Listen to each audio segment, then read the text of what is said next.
Pues muy buenas tardes a todos. Vamos a dar comienzo con la sesión del día de hoy. El día de hoy nos complace tener una invitada, ¿no? Que, bueno, además de ser invitada, ella es también casi como de la casa, ha estado colaborando muy de cerca con este programa desde hace ya un tiempo y pues da algunas clases, algunos de ustedes ya la conocen. Y en esta ocasión pues nos va a platicar sobre un tema que nos es muy pertinente en este programa, que son los factores determinantes en la producción e impacto científico de los investigadores mexicanos. La doctora Claudia González Brambila pertenece al ITAM, ¿no? Ha estado colaborando, reitero, aquí con varios colegas de aquí del CIMBESTAB. El doctor Miguel Ángel Pérez nos hizo favor, ¿no? de convocar a la doctora para que pues viniera a compartirnos algunos de los trabajos más recientes que tiene. Y me voy a permitir leer brevemente una semblanza de la doctora, ya que pues ella se graduó como ingeniera industrial en la Universidad Autónoma Metropolitana en la unidad Azcapotzalco. Posteriormente cursó la maestría en ingeniería con especialidad en planeación en la UNAM, y ahí es donde obtuvo la medalla Gabino Barreda. Obtuvo el doctorado en Ingeniería y Políticas Públicas con área de concentración en Estrategia, Desarrollo Empresarial y Cambio Tecnológico en la Universidad de Carnegie Mellon en los Estados Unidos, obteniendo el premio a la mejor tesis de doctorado en 2006 que otorga el Institute for Operations Research and the Management Science en su sección de Administración de Tecnología.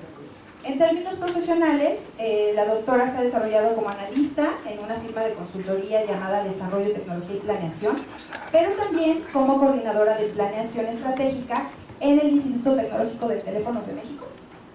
También colaboró en el Consejo Nacional de Ciencia y Tecnología en diversos puestos, entre ellos fue directora adjunta de Asuntos Internacionales y Becas, y actualmente pues es profesora de tiempo completo en el ITAM, en el Instituto Tecnológico Autónomo de México, y es investigadora del nivel 2 en el Sistema Nacional de Investigadores.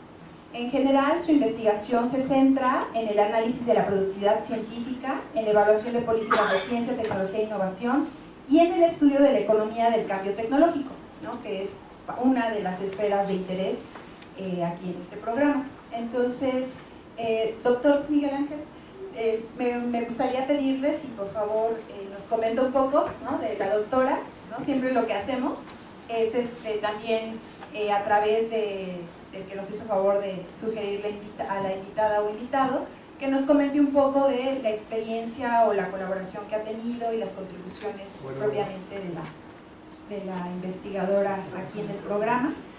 ¿Quieres? ¿Te presto el tiempo? Ya, para luego ya. Ya lo estamos usando. Ya. Bueno. No, bueno, por supuesto es un pretexto el haberla invitado a Claudia a dar nuevamente una plática, pero la motivación es muy importante. Este artículo la información que nos va a presentar es sobre un artículo que publicó hace casi 10 años, que tiene ya más de 100 citas en revistas de corriente principal, y esto en general en cualquier área del conocimiento, tener más de 100 citas con un artículo es muy importante, pero en el área de ciencias sociales todavía es espectacular. Bueno, para los que conocen la información que tenemos en el portal del Atlas de la Ciencia Mexicana, pueden consultar ahí los artículos que hemos detectado en las diferentes áreas que trabaja el SNI, y en el área de ciencias sociales son contados el número de artículos con más de 100 citas. Entonces pues creo que esa fue la motivación, el celebrar este impacto que ha tenido yo creo que es uno de los primeros estudios del SNI donde caracterizó, nos va a presentar, creo que la metodología que utilizó Claudia es muy interesante para todos nosotros que seguimos trabajando en esta caracterización de la ciencia mexicana, y pues esa fue la motivación principal por haberla invitado a hacerla viajar hasta el norte. Gracias. Muchas gracias, doctor. Pues bienvenida. Adelante. Muchas gracias, muchas gracias, Miguel Ángel, por haberme invitado.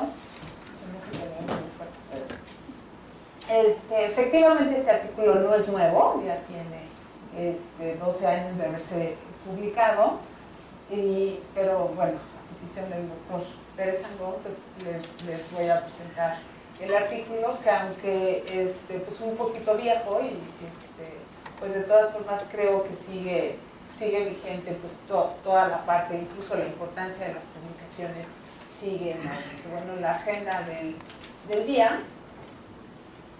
Y un poco, bueno, la verdad es que ya hace varias décadas donde la importancia de la ciencia y la tecnología ha sido fundamental para los países, ¿no? Con la creación del National Science Foundation en 1950, en realidad Vannevar Bush queda claro que invertir en ciencia y tecnología era una buena apuesta para el desarrollo científico, tecnológico y económico de los países. Y bueno, y eso se ve claramente cuando vemos la inversión en ciencia y tecnología que han hecho los países, ¿no? Y cómo ha crecido. Hoy en día nos encontramos con un promedio entre los países de la OCDE, con un promedio arriba del 2.5% del Producto Interno Bruto como inversión de ciencia y tecnología, y pues eso da cuenta de que los gobiernos como quiera dan importancia a eso, ¿no? Yo sé que en el caso de nuestro país van a decir, bueno, nosotros seguimos en niveles muy por debajo, pues sí es cierto, pero bueno, la verdad es que sí es importante. Pero también con este incremento en la inversión, pues se vino un incremento en demostrar que pues, lo que hacemos los científicos era importante.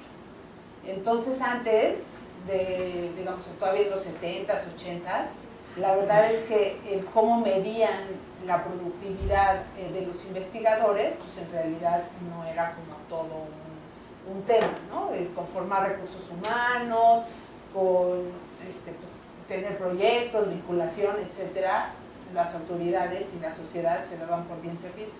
Pero de repente empezó a decir, no, pues es que se da mucho dinero y cómo podemos medir que realmente el dinero está bien invertido.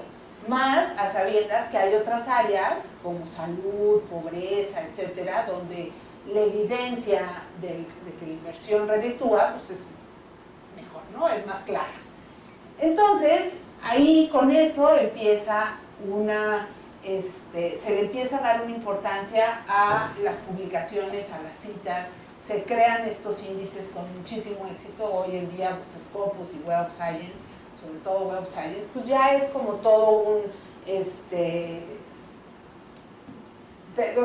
nos da un parámetro de calidad y de que estamos haciendo las cosas, ¿no?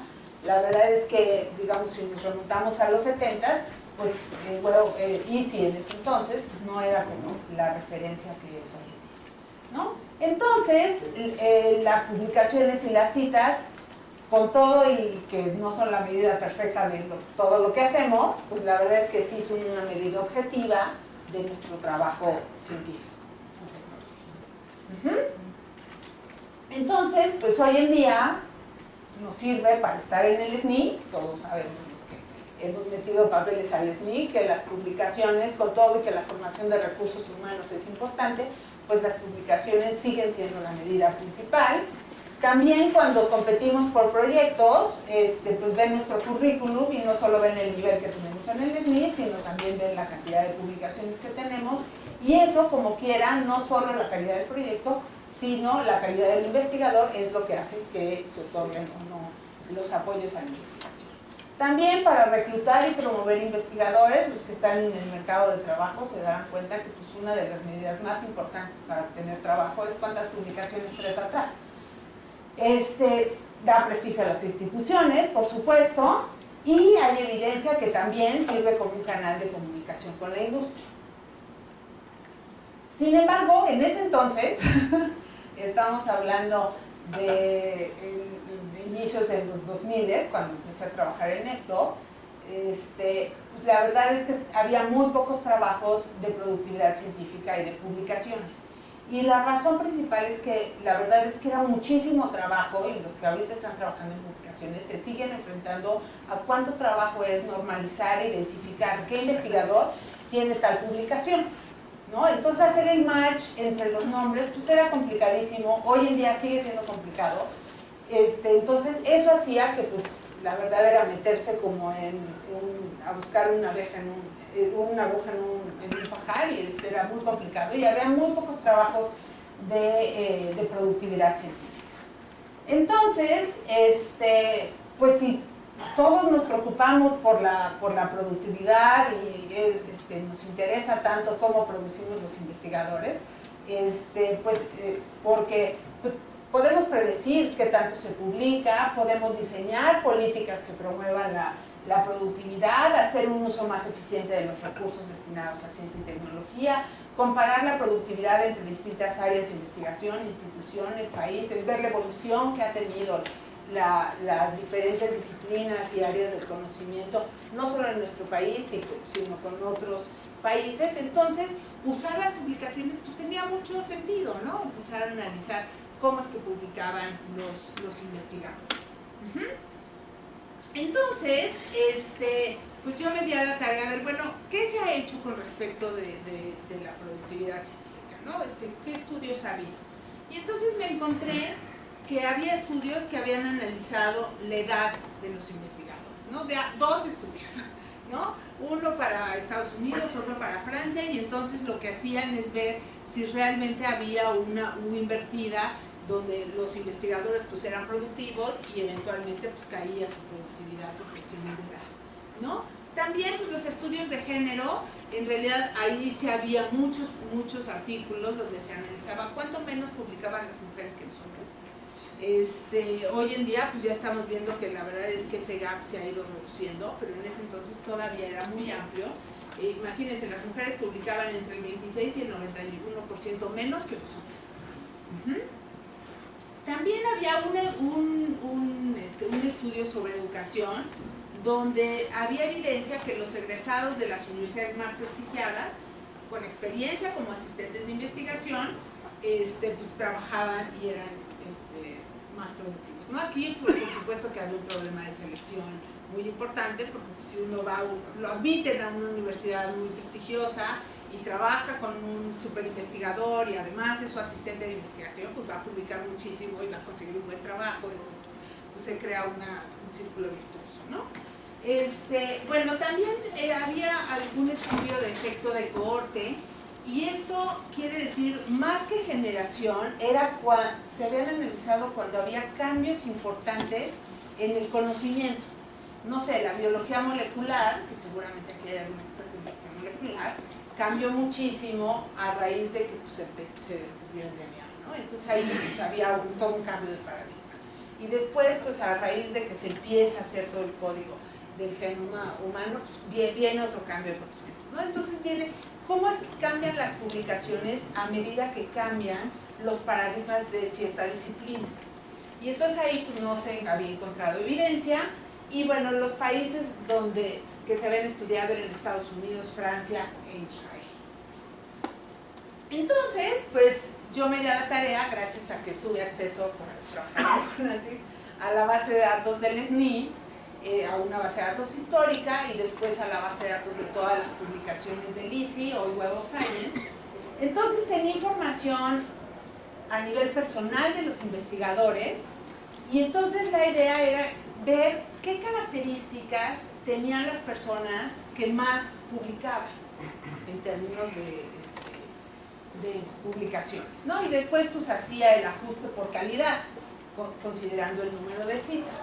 Entonces yo podía considerar edad, género, área del conocimiento, la cohorte, y en cada disciplina pues hice como ciertos cambios de conocimiento, entrevistando a investigadores SNI 3 que me dijeran más o menos cuándo había habido un cambio de paradigma importante. Una cosa muy interesante del país donde tuvieron el doctorado, su nivel en el SNI, la masa crítica, considerando todos los investigadores que estaban en la misma disciplina y el presupuesto destinado a ciencia y tecnología. Y también pues analizaba la coautoría para ver pues las redes que formaban los investigadores, ¿no? Entonces, bueno, ¿por qué fue importante este estudio en su momento, no? La base de datos era muy completa y muy grande, ¿no? Yo tenía información de más de 14,000 investigadores. Consideraba publicaciones recientes, casi todos los artículos que había pues consideraban publicaciones de los 70s. y pues ya consideraba las publicaciones en los 90s. Y lo que se ve, cuando uno ve esto de cómo publican los investigadores, a partir de los 90s viene un incremento en el número de publicaciones a nivel mundial, no solo en México. Y esto tiene que ver porque la presión que los investigadores empezaron a tener a partir de los 90 fue muchísima, ¿no? Entonces viene como todo un cambio de estilo, de administración del conocimiento, entonces se incrementa el número de revistas, se vuelve un negocio, esto de las revistas científicas, y se incrementa. Entonces analizar los 90s versus los 70s o los 80s, pues tenía mucho chiste. Otra cosa importante era que consideraba todas las áreas del conocimiento. La mayor parte de los artículos pues analizaba física, o biología, o química, o matemáticas, ¿no? Y un universo relativamente pequeño, y pues era inmenso y con todas las áreas del conocimiento. Y otra cosa es que incluía nuevas variables, ¿no? Que no se habían analizado previamente. Y también otra cosa que al final resultó interesante, digo, al principio era, bueno, ¿y quién le va a interesar cómo publican los investigadores del SNI en México, ¿no? Pero en realidad pues resultó ser muy interesante porque era el primer estudio que analizaba un país en vías de desarrollo que tenía pues características similares a una buena parte de los países que estaban apostando a la ciencia de la tecnología y que tenían esta idea de que pues, apostar a la innovación era primero apostarle a ciencia, después a tecnología y después a innovación, ¿no? O sea, como si fuera un modelo lineal, que bueno, después se demostró que no es cierto, pero o sea, como que la apuesta de todos los países en vías de desarrollo era apuesta a ciencia para que eventualmente tengas innovación, y casi todos los países pues lo hicieron más o menos así, ¿no? Apostaron a ciencia y a publicaciones, aunque toda la otra parte no se dio, ¿no? Pero en ese entonces era ya importante, ¿no? Haber estudiado un país en vías de desarrollo. Entonces, como les comentaba, la base de datos era enorme, 14.328 investigadores que habían sido parte del SNI al menos un año, del 91 al 2002, y cuando digo al menos un año es porque había investigadores que venían en los programas de cátedras, donde estaban un año, ingresaban y después se regresaban a lo mejor a sus países, pero entonces sí había investigadores que llegaron a estar en el SNI solo un año, o tenían nada más un año de adscripción y después se iban a otro lado o algo así. Entonces eran todos los investigadores que habían estado por lo menos un año en el periodo de estudio. Y entonces pues la información se caracterizó en información personal, información del SNI, si estaban en el SNI o ya habían salido, cuál era el número total de investigadores en esa área y disciplina, el número total de publicaciones, el presupuesto del CONACYT y el número de publicaciones en ISI y el número de citas, para ajustar por el tiempo de la cita, que también era como un problema, ahorita ya se normalizó, pero en ese entonces era, bueno, ¿cómo ajustas que los artículos más viejos tienden a recibir más citas que los artículos pues, que tienen un año, ¿no? Que no han llegado a recibir las citas que van a llegar a recibir? Entonces hice un estudio de cuál era la ventana en la que se recibían por lo menos el 70-80% de las citas.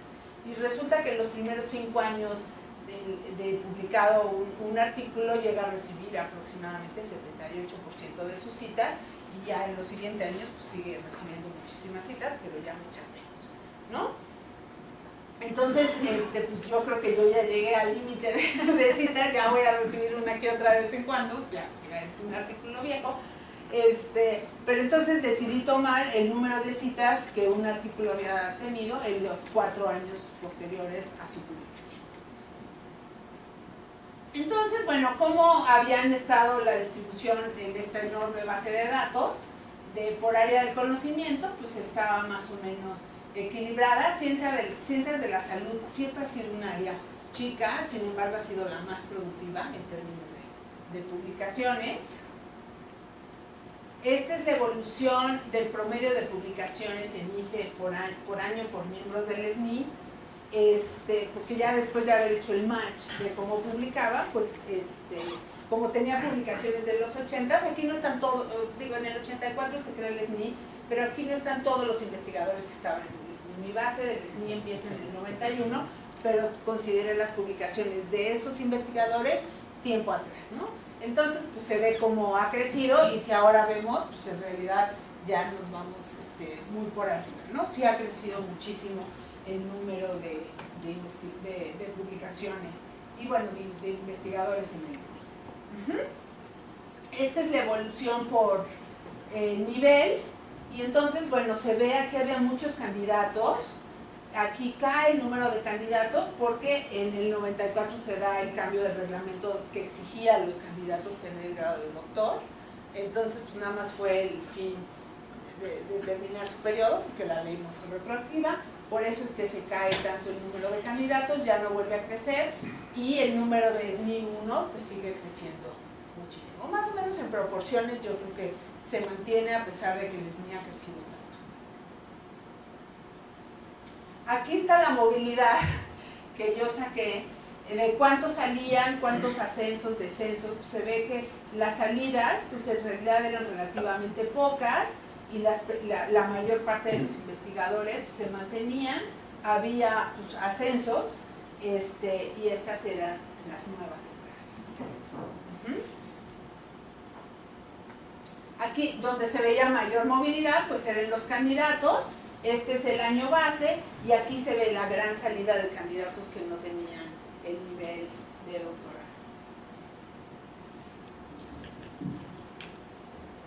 Y esto era interesante porque justamente en los 90s es cuando se da el programa de posgrado de excelencia, se cambia el programa de becas nacionales a que todos los alumnos de posgrado que estuvieran inscritos en un programa certificado o avalado por el CONACYT tenían acceso a beca, etcétera. Entonces viene un incremento muy importante en el número de graduados de doctorado.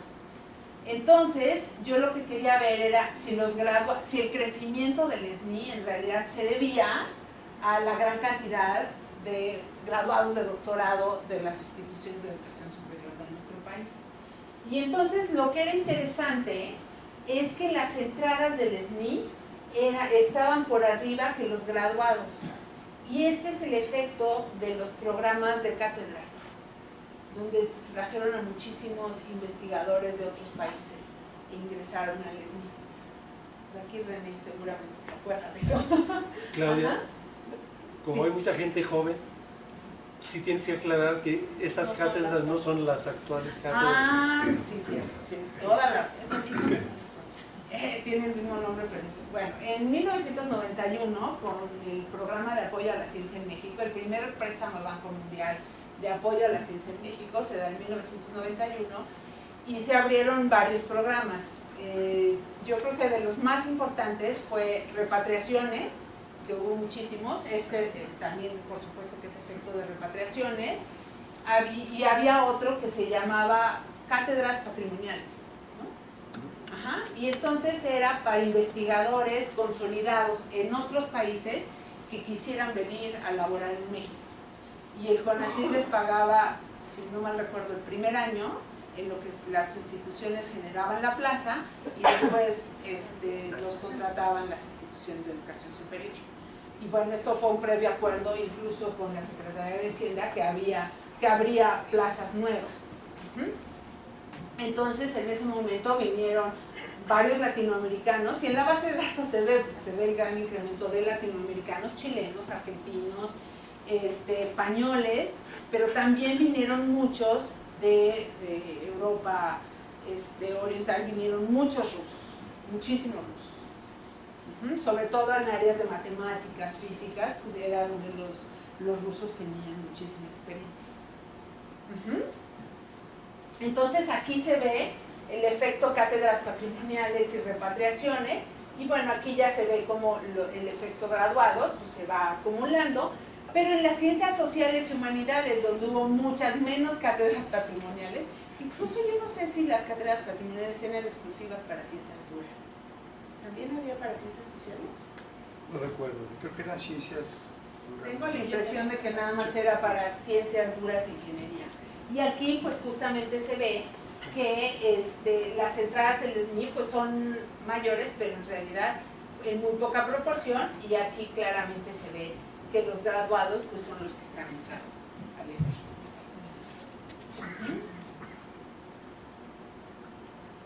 Aquí está el número de investigadores en el SNI por área del conocimiento, y aquí es muy interesante ver cómo se cae el área 6, Ciencias Agrícolas y Biotecnología, por todos los investigadores del INIFAP que no tenían el doctorado. Ellos son los que más salen.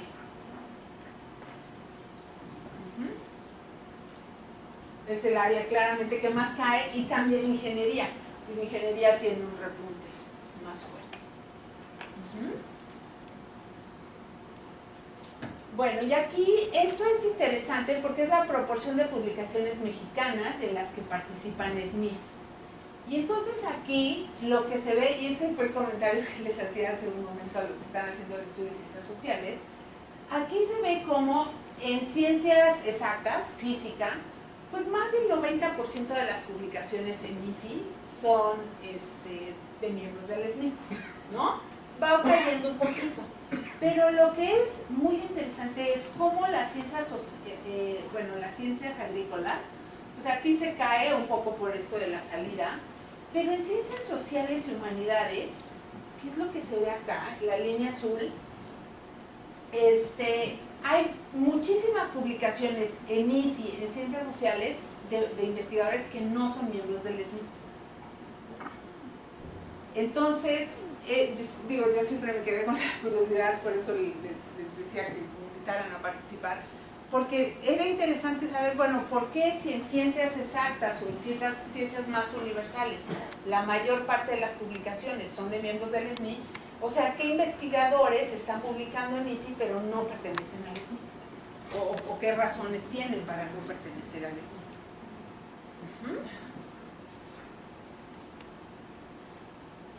Bueno, entonces, pues, ¿cómo iba yo a hacer esto de qué tenía influencia en la productividad científica?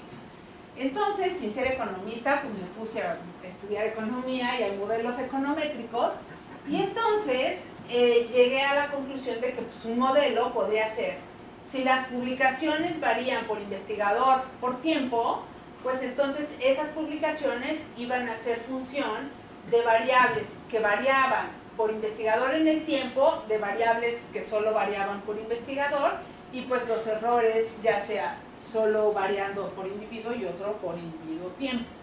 Entonces, pues las variables que variaban en los investigadores pero no en el tiempo, pues era su edad, su género, su país del doctorado, su corte. Edad me refiero al año de nacimiento, Y en las variables que variaban en las dos dimensiones, por investigador y por tiempo, pues estaba su edad, y había que considerar la edad al cuadrado, suponiendo que podía llegar a tener alguna curvabilidad. Su nivel en el SNI, el presupuesto del CONACYT, el número de investigadores total en esa área de conocimiento y el número total de publicaciones, un poco para ver la masa crítica. Y eso era interesante y casi nadie lo había considerado, porque uno puede suponer que a mayor número de publicaciones en cierta área del conocimiento, pues eso generara un crecimiento exponencial en el número de publicaciones, ¿no? Entonces, si alguien está solo publicando, pues o sea, como que tiene pocas personas con las cuales compartir el conocimiento, en cambio cuando hay masa crítica, pues se exponencia esa área del conocimiento. Entonces, como hay variables que varían en el tiempo y variables que no variaban en el tiempo, entonces en un primer paso solo se consideraban las variables que variaban en el tiempo con un binomial negativo efecto fijo. El efecto fijo lo que hace es que ve la variación en el individuo, no la variación entre individuos. Y eso es interesante porque todas las variables que no estamos considerando en el modelo y que pueden intervenir en la productividad, pensemos en la inteligencia, yo no tengo ninguna medida de inteligencia en mi modelo. Entonces, alguien que es muy listo versus alguien que no es tan listo, entonces alguien, pues, va a publicar más que Si yo comparo a los dos, pues en realidad estoy dejando pues, la variable que más importa, supongamos, ¿no? Que no necesariamente es esa, pero si yo considero efectos fijos, yo solo voy a ver cómo varía la productividad de este individuo con respecto del mismo en el tiempo y el de él con él mismo en el tiempo. Entonces, finalmente, la inteligencia, pues la considero aquí, en un efecto fijo. Por eso era interesante. Lo malo del efecto fijo es que me echaba fuera todas las variables que no variaban en el tiempo. Entonces, hice una segunda corrida donde aquí los resultados de aquí, la estimación, los consideraba acá y aquí utilizaba un método de mínimos cuadrados, el famoso OLS, y entonces ahí estimaba los parámetros que solo variaban por individuo y no se quedaban fuera. Entonces, para mi muestra de los 14.000 investigadores, van a decir, ¿y por qué entonces al final solo 7.700, 7.800 investigadores? Pues resulta que había pues una buena cantidad de investigadores, todos los que muestran en esta muestra, que no tenían ninguna publicación en ISI. Y dentro de esos investigadores había muchos que, por ejemplo, eran SNI 3, que el SNI 3 lo habían conseguido a partir de libros, ¿no? O de otro tipo de productos de investigación que no eran publicaciones en ISI o en revistas locales que no estaban en ISI. Entonces no es que los otros no hicieran nada, o sea, no es que tuvieran la idea gratis, sino que en realidad su medida de productividad no era esta. Entonces, bueno, ahora sí los resultados, lo que encuentro es que efectivamente hay una curva de edad, los investigadores decae su productividad, pero lo que era muy interesante es que el ciclo productivo era larguísimo en todas las áreas de conocimiento. Entonces estamos viendo ciclos productivos pues de 50 años, ¿no? El máximo de publicaciones, pues aquí está, acuérdense que esto es promedio, ¿no?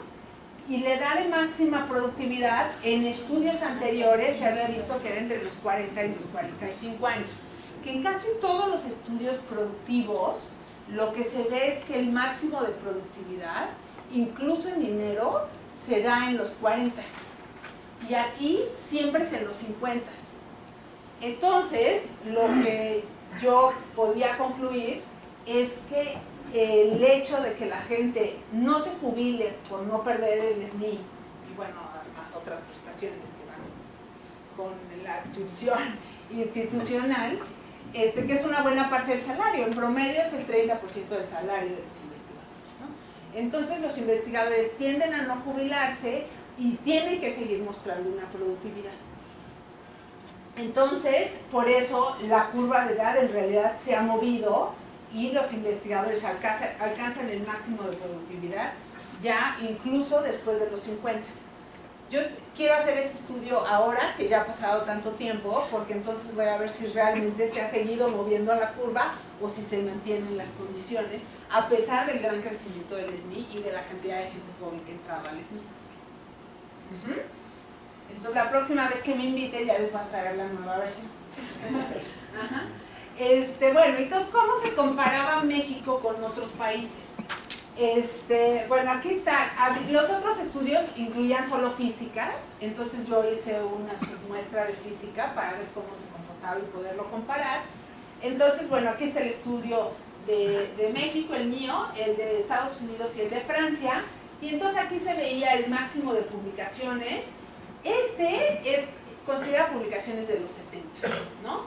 Entonces, en realidad, su productividad por eso incluso está por debajo de los Estados Unidos, y estas son publicaciones en los 80.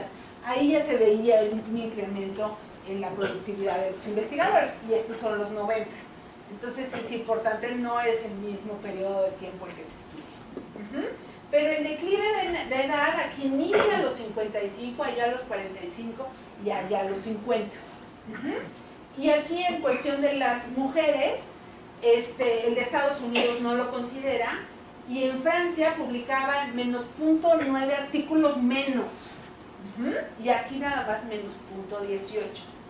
Y entonces cuando yo veo el gap de productividad, en realidad lo que queda muy claro es que en el SNI no hay ninguna affirmative action que nos dé preferencia a las mujeres.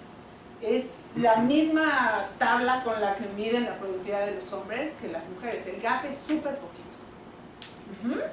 Tristemente, la proporción de mujeres también es menor, ¿no? Digo, ahora me estaban diciendo la buena noticia de que se ha incrementado, pero en realidad no hay un programa que nos beneficie, que en la mayor parte de las universidades en Estados Unidos y en Francia sí tienen programas de aclimatación para las mujeres.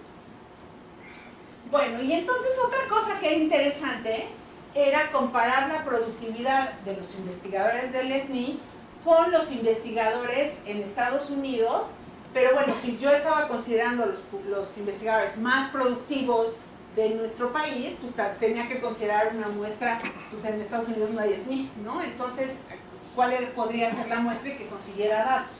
Y entonces, los datos son las publicaciones de los investigadores en lo que son las Doctoral Grant Institutions, o sea, deja fuera a todos los community colleges que no hacen investigación, que están más enfocados a enseñanza, ¿no? Y entonces, bueno, aquí están todas las áreas y pues se ve que Estados Unidos en realidad es más productivo que en México. Y bueno, esto tiene mucho detrás, ¿no? Porque sí hay estudios que demuestran que pues, el prestigio de la institución de la que venga el artículo pues influye en la selección incluso del editor. Los artículos, pues, el 95% de las revistas, ¿o qué porcentaje? Creo que ya bajó al 90%, pero algo así como el 90% de las revistas en ICI pues son en inglés, ¿no? Hay muy poquitas en español, entonces bueno, hay mucho sesgo producido por esto, pero en general los investigadores en Estados Unidos publican más que los mexicanos. Aquí se ven las diferencias, pues en ingeniería es bastante. Donde es impresionante es en ciencias sociales y en ciencias humanidades. Ahorita vamos a ver la productividad de ciencias sociales y humanidades en ICI, otra vez digo, en ICI, de nuestros investigadores en el SNI era bajísima. En realidad para muchos estudios yo saqué de estas dos áreas, porque publicaban tan poquito que ya, había uno que publicaba, pero la gran mayoría, o sea, se diluía tantísimo la productividad. Pero lo que es súper interesante es que en ciencias de la salud, los investigadores en México publican más que los investigadores en Estados Unidos.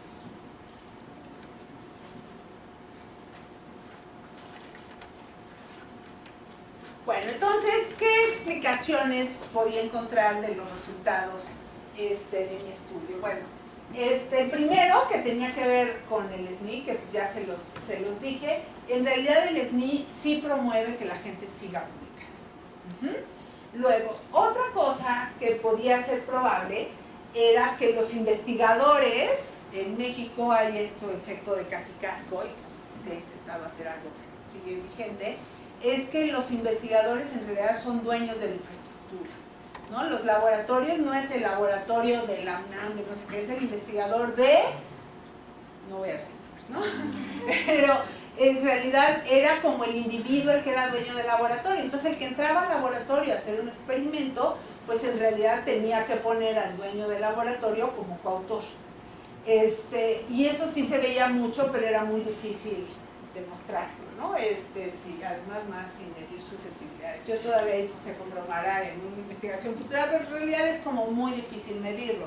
Pero yo creo que es una línea de investigación que podría ser interesante si analizamos como el orden y ver si siempre son los últimos, algo así, pero también los asesores pues siempre son los últimos, ¿no?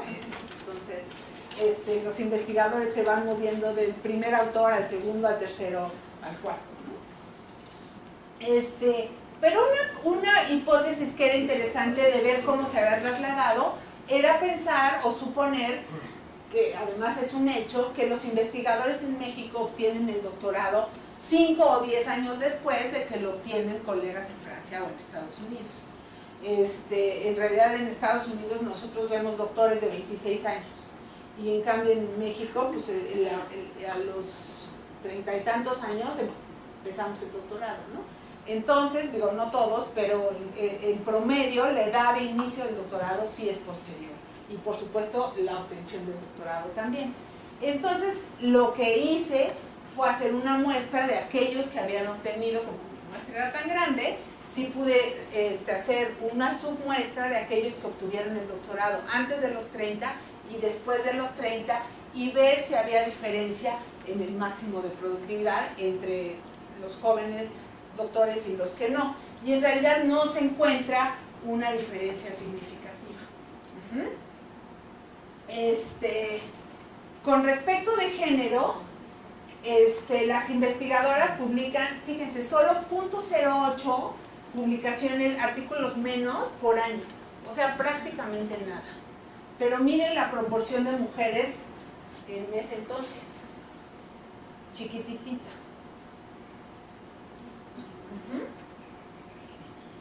Fíjense, ciencias de la salud es la que más tiene mujeres y ahorita ya hay áreas completas que son, o sea, la proporción de mujeres en ciencias de la salud es enorme. Incluso estoy haciendo un estudio con un doctor que da clases y dice, es que ya ve un alumno en un salón de 40 mujeres, ¿no? O sea, ya ciencias de la salud, por alguna razón, se está volviendo una carrera súper feminista. Es interesante, ¿no? Pero aquí está lo de la productividad y fíjense, donde menos proporción de mujeres había, las mujeres son ligeramente más productivas que nosotros, que es en ingeniería. Bueno, otros resultados. Cuando mi variable dependiente ponía las citas, con esta ventana que les comentaba, se encontraba que no había una diferencia significativa, considerando esto, ¿no? Después, los efectos de cohorte, y entonces ahí pues analicé, ya les decía yo, esto de los cambios del conocimiento, algo así.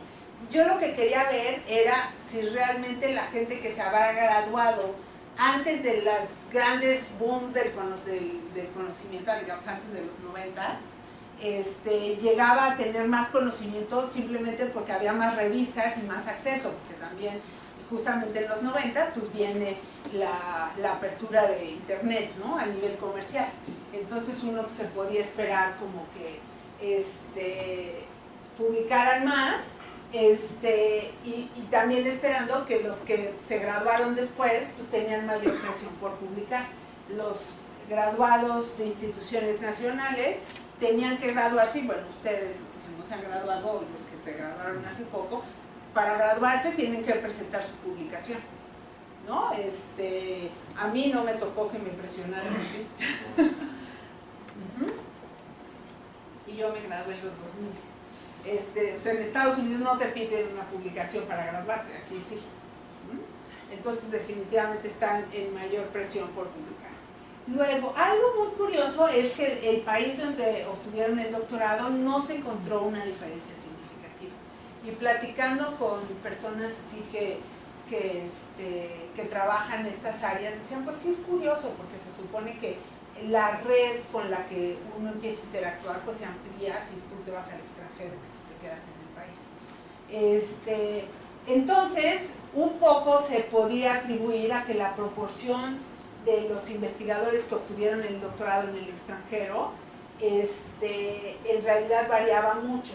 Entonces, por ejemplo, ingeniería, que no es un área o no era un área tan productiva, ahora ingeniería está en los niveles de ciencias exactas, pero ingeniería no era tan productiva y era donde encontrábamos que había más investigadores que obtuvieron el doctorado en el extranjero. Otra hipótesis era que los que realmente eran muy buenos pues no regresaban al país y se quedaban en el extranjero. Y la reputación, que era el total de citas acumuladas a lo largo de la historia de cada individuo, tenía un efecto positivo en citas, pero no en publicaciones. Aquí pues lo que se veía es que la gran diferencia en productividad se da de candidato a nivel 1, pero que los que recibían más citas pues eran los niveles 3, o si era lo esperado, ¿no? Luego en la masa crítica se observa un pequeño y positivo efecto en el número total de publicaciones en la misma área del conocimiento, o sea que sí hay una masa crítica, que la gente empieza a publicar en la misma área, hace que la gente publique más, y se notó un pequeño efecto de saturación cuando se consideraba el número total de investigadores en la misma área del conocimiento, y esto posiblemente por la cantidad de proyectos que se financiaban, sobre todo en ciencias que cuestan, ¿no? Porque hay ciencias que no cuestan mucho y ciencias que cuestan mucho, ¿no? Ciencias sociales tiende a costar mucho menos por publicación que en ciencias, por ejemplo, de la salud, que requieren grandes laboratorios. Y en el presupuesto de CONACYT, donde se veía mayor efecto, era con un año de, o sea, el presupuesto afectaba con un año de antelación. Entonces, bueno, ¿qué conclusiones podríamos tener para todos los que queremos publicar? Que el efecto de edad pues es importante, pero en realidad no es definitivo. Podemos seguir siendo muy productivos aunque nos estamos haciendo viejos. Hay muchas diferencias por área del conocimiento. En realidad aquí yo sí llegaba a la conclusión de que había áreas del conocimiento más universales donde publicar en ICI se prestaba más, digamos física o ciencias exactas, biología, ciencias de la salud, en realidad son ciencias más universales donde la gente tiende a publicar en medios internacionales versus ciencias sociales, humanidades, incluso cuestiones agrícolas en tecnología, donde se publica más en medios locales, porque es de mayor interés pues, de cuestiones locales. La cosa es que cuando comparábamos con Estados Unidos, pues como las revistas son mayoritariamente anglosajonas y americanas, pues sí se ve que pues, ellos sí publican en esas revistas, ¿no? Porque es su medio. Y bueno, no hay diferencias significativas en los de género, y hay potenciales efectos de corte, pero más por la presión de publicar que por cambios en realidad de paradigmas de conocimiento. ¿Preguntas? ¿Comentarios?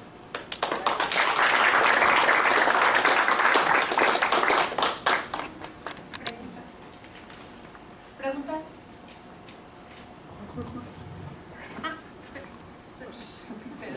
Mejor dame. Sí, muchas gracias, Claudia. Comentaste de que casi el 80% de las citas se da en los 5 años. ¿Eso es algo universal o de dónde se obtiene ese dato? ¿O se supone que sea así? Bueno, yo lo saqué específicamente de las publicaciones mexicanas. Como tenía toda la ventana de citas, vi la ventana. Pero después de esto, sí hubo... O sea, yo lo que buscaba era una referencia que me dijera qué ventana usar. No la encontré, pero sí lo hice a mano, digamos, para la base de datos que tenía, pero después han salido artículos que siguen usando la misma ventana. Incluso si tienen muchos años, sin tener así, digamos, o sea, sin explicar por qué, pero muestra las citas quinquenales.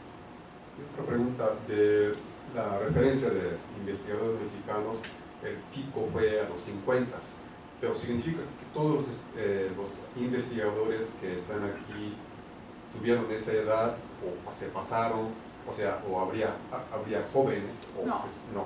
O sea, la base de datos incluía jóvenes y grandes. Incluso en mi base de datos estaba Moshinsky, por eso también me va a sacar la curva. Sí, incluía a todos, ¿no? Entonces es el promedio de todos. Por eso a veces dividía la base entre los jóvenes y los grandes, ¿sí? O en edad de obtención del doctorado para ver los efectos de edad y si seguía siendo válida la curva. Sería interesante después de 10 años ver qué pasa. Sí, ¿verdad? Sí lo tengo pendiente. Ya dije mucho que lo voy a hacer, pero ahora sí ya lo voy a hacer. Es una buena clavada. ¿Otra pregunta? Oye, Claudia, ¿y cómo tomas en cuenta la coautoría? Porque aquí estás hablando casi de libros. Esa es muy buena pregunta. Yo lo que hice con la coautoría es que si tú y yo publicábamos un artículo, a los dos se les consideraba el artículo. No lo dividí entre dos, digo, hay estudios que han hecho como que dividen los artículos entre el número de coautores. Yo en realidad duplicaba la cuenta. Sí había mucha coautoría y los consideraba dobles artículos. También por eso el promedio subía, ¿no? Porque no lo dividía. Pero a mí me pareció, digamos, más justo que dividir. Suponía yo que la la contribución era igual, ¿no? Blanca, muchas gracias por compartir con nosotros. Varias preguntas. La primera tiene que ver con, pensando un poco en el tiempo en el que identificaste, entiendo, el periodo de incorporación de en su momento los catedráticos de las cátedras patrimoniales. ¿Qué tiempo se tardaban en ya estas cátedras ya formar parte de la institución, de la CIES como tal? Porque es que ahorita es un lío con el nuevo programa de cátedras, esa incorporación como tal, y está como en discusión, ¿no? Entonces, bueno, si identificas un poco el tiempo que se tardaban las CIES en ya incorporar a los catedráticos. La otra es, en función de este estudio y la lógica actual del nuevo gobierno, ¿cómo ves un poco la tendencia en términos de, pues esto, la inversión y cómo, en ciencia y tecnología, y cómo puede impactar eso en el ritmo de la gente que está en el SNI y las publicaciones? Y lo otro es, ¿cómo le vas a hacer para conseguir ahora la base de datos del SNI para actualizar esto? Porque ya no. ¿Cómo estás pensando eso? Bueno, con respecto a la primera, en realidad yo no analicé tanto lo de las cátedras, ¿no? La regla era que le daban incluso el salario, o sea, CONACYT apoyaba con el primer año de salario, incluía la beca del SNI, en lo que ellos solicitaban y se les daba la beca del SNI. Era un poco para compensarles el ingreso, ¿no? Pero yo no me metí tanto a analizar cómo había funcionado el programa de cátedras. En realidad, yo cuando vi la disparidad entre los graduados y los ingresos al SNI, dije, pues, ¿qué pasa aquí? Y fui a preguntar y me dijeron, claro, pues es el programa de repatriaciones y de cátedras patrimoniales, ¿no?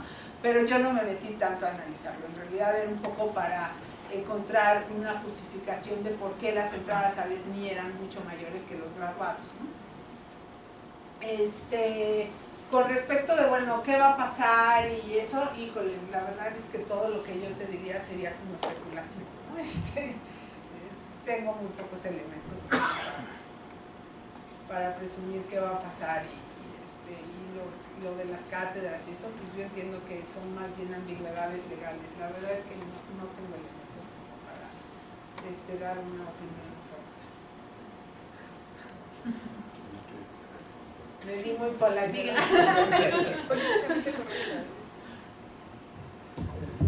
Muchas gracias. Una primera pregunta, yo se estaba recordando que cuando empezamos el doctorado precisamente te invitamos a presentar esta información, entonces ella recordó. Pero, bueno, José Luis Olivares ha leído recientemente tu artículo, yo no lo he leído, releído. Me da la impresión de que tienes tú más información en esta presentación que lo que incluiste en el artículo, ¿sí es cierto? Por ejemplo, esto de movilidad. Ah, sí, bueno, sí, puse algo de movilidad y esto de las cátedras, y eso sí no viene. No viene en el artículo. O sea, en el artículo me centro más en el modelo y en los resultados. Las variables. Si no viene ni la comparación de la productividad mexicanos-Estados Unidos, ni lo de movilidad, ni lo de graduados. Bueno, porque eso es una parte de lo que nos interesa. Sí, un poco era para darle contexto de los resultados. Pero eso va a ser, por lo menos de lo que llevamos ahorita de avanzado en la producción de ciencia, bueno, la evolución de las generaciones. Este término de cohorte lo tenemos que precisar porque a lo mejor lo usamos mal y la gente de ciencias sociales nos va a criticar. Pero por lo menos por la deserción por generaciones, sí, creo que ahora sí lo que estamos obteniendo es muy diferente de lo que tú... Sí.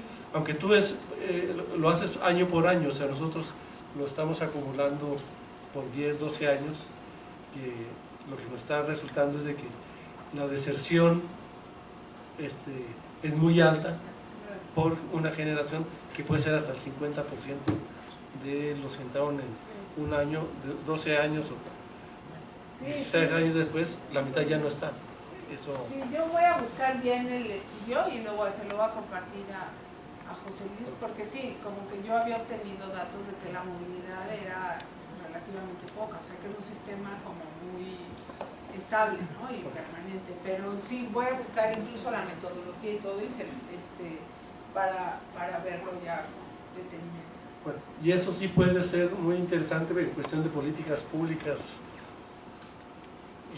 Claro. próximas, de justificar de que el SNI realmente no es un sistema cerrado en el sentido de que una vez que entra la gente ya se puede sentir cómoda y dejar de publicar. No, claro, Creo que, claro. o sea, lo que tú obtuviste esto de la edad promedio de declinación de producción fue muy interesante, hay que verlo ahora, pero me da la impresión de que Sí. no va a variar mucho. Claro, porque aquí todavía no había esto de los 10 años, ¿no? O sea, cambiaron los periodos. Sí.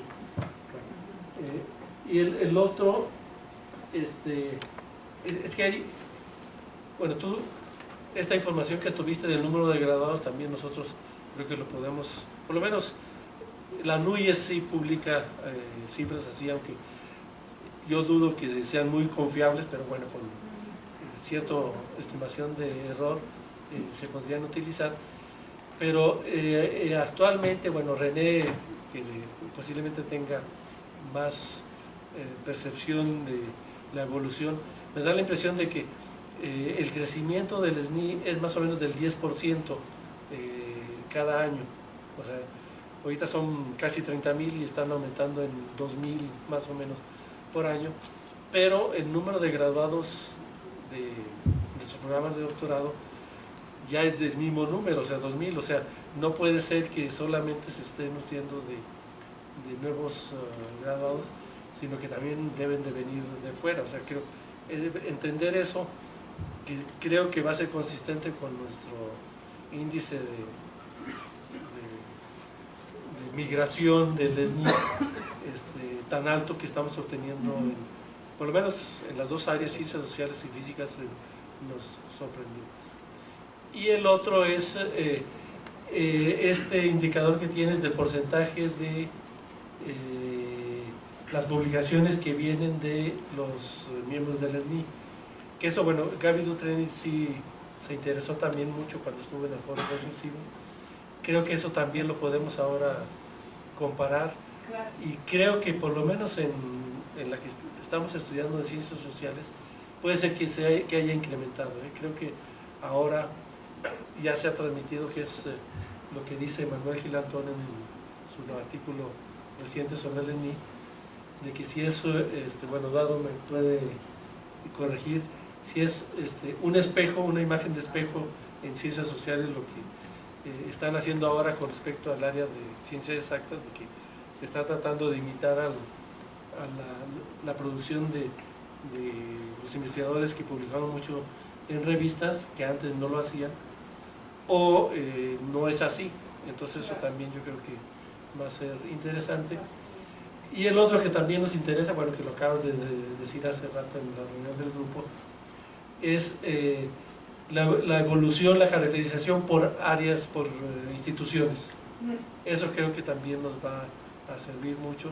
Ya los primeros resultados que tenemos es de que sí, definitivamente en casi todas las áreas las instituciones fuera de la Ciudad de México están publicando muy bien, mucho más que lo que tenemos todavía en el DF, y ese sí creo que es un efecto de las políticas públicas de descentralización, como el PRODEP o PROMEP, como se llame ahora, y el mismo SNI, que da una beca adicional cuando la gente se muda hacia afuera.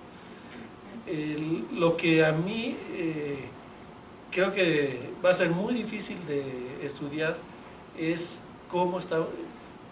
qué tantos investigadores jóvenes estamos reclutando en el SNI o en las instituciones.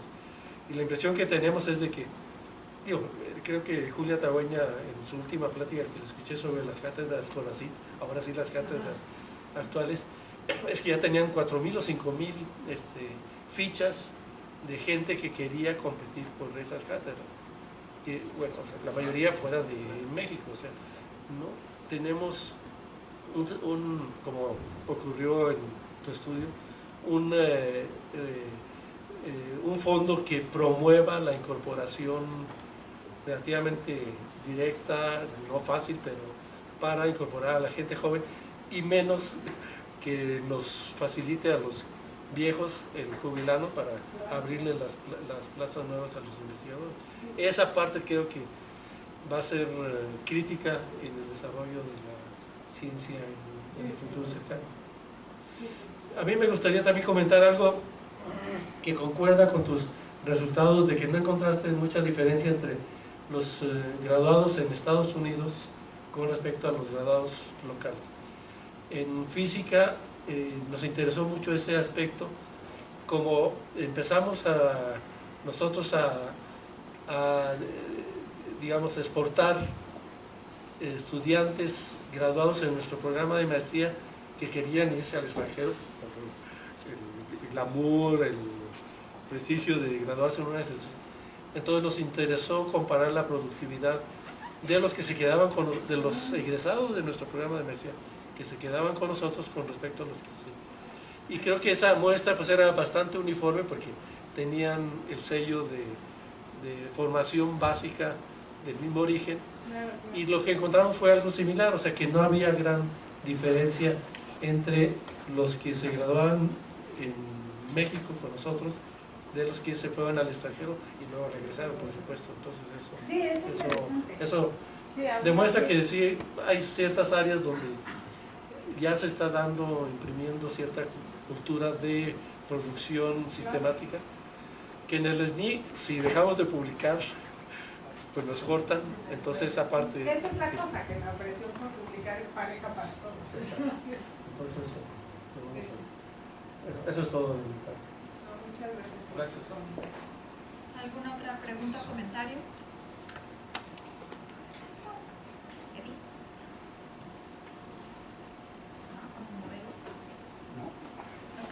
¿Sería posible como conocer el costo invertido por publicación? O sea, lo que invierten en salarios, en laboratorios. Bueno, viene del PIB también, pero hay posibilidades de explorar en esa forma. Pues yo exploré el costo por publicación, pero la verdad es que era muy poco exacto, ¿no? Porque o lo hace uno con datos super macros, considerando el número total de publicaciones, y eso te lleva a sesgos muy importantes, y alguna vez con información de los proyectos con CONACYT sacaba el costo del proyecto versus el otro, pero en realidad, pues digo, la institución también daba recursos, sería súper interesante tener algún aproximado de un costo por publicación, pero la información como la tenemos, está muy complicado tener algo más exacto. Yo no sé si ha habido algo aquí. No, a lo mejor sí. Hace 2 semanas tuvimos un colega de la UNAM hablando sobre la física teórica de altas energías latinoamericana, y lo estudió por países, y entonces bueno, habló de nuestro artículo sobre el impacto de las naciones en desarrollo con respecto a y coincidió en un punto de que los físicos chilenos tenían mayor impacto que el resto de los físicos latinoamericanos. Pero bueno, una de las conclusiones de ese artículo nuestro fue de que México, si vemos su producción comparada con su inversión en ciencia, que es 3 veces menos que la de Brasil, pues se ve bien. Entonces ahí, en ese sentido, somos muy eficientes, de que con menos recursos estamos publicando pues más o menos al mismo nivel de productividad que Brasil, pero ellos invierten, por lo menos en términos del PIB, 3 veces más que nosotros. Luego, aunque no lo dijimos, pero los chilenos que comentaron en el blog de la revista, dijeron, pues si lo estamos haciendo tan bien, porque salen bastante bien calificados, sin apoyo del gobierno chileno, se imaginarían cómo lo haríamos si realmente recibiéramos apoyo.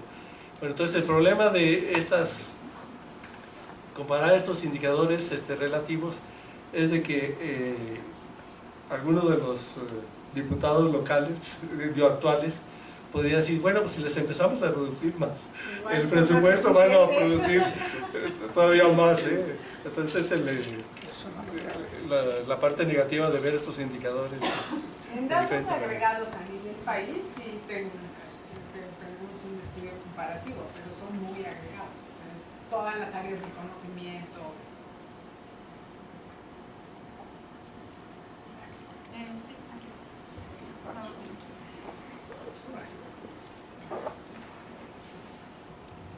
Hola, buenas tardes. Bueno, me quedé pensando un poco con el comentario del doctor. Bueno, yo soy chileno, entonces quiero tener una reacción al respecto. Yo soy de Ciencias Sociales, estudio aquí el doctorado en Matemática Educativa. Entonces, el problema de esos datos así, yo creo que nos invitan a reflexionar sobre el debate de la ciencia en general. Entonces, tengo compañeros que han sido contratados recientes para publicar 10 artículos por año. Si no, hay una rescisión de contrato. Entonces, cuando hablamos de una presión, nos estamos refiriendo a un neoliberalismo total. Una pregunta que yo me hacía y que pronto un estudio de esta naturaleza a uno al menos lo invita a reflexionar es ¿para qué estamos produciendo? Entonces, claro, de pronto no sé específicamente el dato de física, pero cuando hay una presión o una rescisión de contrato cada 2 años y parecía ser que no importa, yo te despido y contrato a otro, entonces eso también responde un poco a la naturaleza de lo que ha vivido Chile. Pues particularizo ahí por el comentario, ¿no? Bajo un modelo neoliberalista y sobre todo de un desarrollo científico emergente, donde los capitales no han sido pocos, hoy estamos sufriendo por los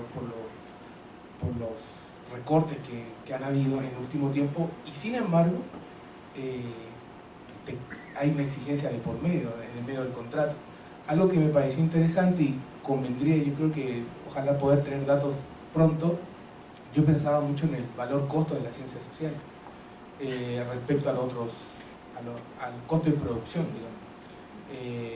Porque incluso las universidades privadas hoy contratan justamente para producir en virtud de ganar un mayor estatus, pero el costo es menor, o más bien la inversión es menor, y más bien el costo es solamente de pagarte a ti un sueldo relativamente bueno, digamos.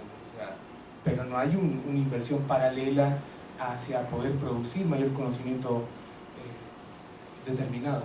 Entonces, eso, quería reaccionar eso en función del comentario, alertando que también estos datos nos sirven para debatir sobre hacia dónde nos está empujando un modelo de hacer ciencia, pero vinculado al mercado. Sí, bueno, sin duda eso podría ser tema de discusión súper amplia, ¿no? La utilidad. ¿Podría agregar algo? Perdón, pero sí hay mucha información. Y bueno, pues son temas que nos interesan en el doctorado. Tenemos uno de nuestros egresados de postdoc en la UNAM y nos mostró el contrato de su primer año de beca postdoctoral. Digo, no le piden 10 artículos, pero sí por lo menos 2, uno en una revista local y otro internacional, por año, para renovarle el segundo año. Pero los que hemos estado en las comisiones del SNI, a los candidatos sí se les pide más o menos ese nivel de productividad por año, o sea, 1 o 2 artículos por año, pero nunca 10, o sea, eso para la gente joven. Excepto si son físicos experimentales de altas energías, aprovechando que no está Edward aquí, donde sí 10 artículos por año, pues es fácil, no hay problema. No, eso sí, bueno, no sé, bueno, uno de los árbitros de ese artículo que se publicó, dudó de muchos de los resultados que teníamos para la productividad chilena, porque él decía que conocía muy bien la comunidad y no podía creer que fuera mucho mejor que Brasil, sobre todo, o alguna cosa así. Pero son datos que están ahí, o sea, de acceso completamente público. O sea, no sabemos, yo no sé las restricciones que hay en Chile, las imposiciones, pero bueno, esto se da a nivel de acceso público a los datos. Bueno, creo que mi comentario va en el sentido de rescatar algo que usted comentó sobre la presión. O sea, hoy esa presión es laboral. O sea, y lo han llevado a ese extremo, digamos. Sí, Lo- sí, yo de creo pronto- que ese es un extremo, pero sí, definitivamente. De pronto el número puede ir variando dependiendo cada disciplina, pero a lo que yo quiero llevar el debate es que finalmente hoy día esa presión tiene una expresión concreta en renovarte o no el contrato, y entonces estás en un limbo. Entonces, ahora, que están llegando a esa producción, no es tampoco están llegando a esa producción, ¿eh? O sea, que te exijan 10 no quiere decir que en Chile se están produciendo 10, y al menos en este contexto. No, pero eso es en todos los países, o sea, no es en sola en latinoamericana, o sea, es algo que se da a nivel internacional, esa presión sobre la publish or perish.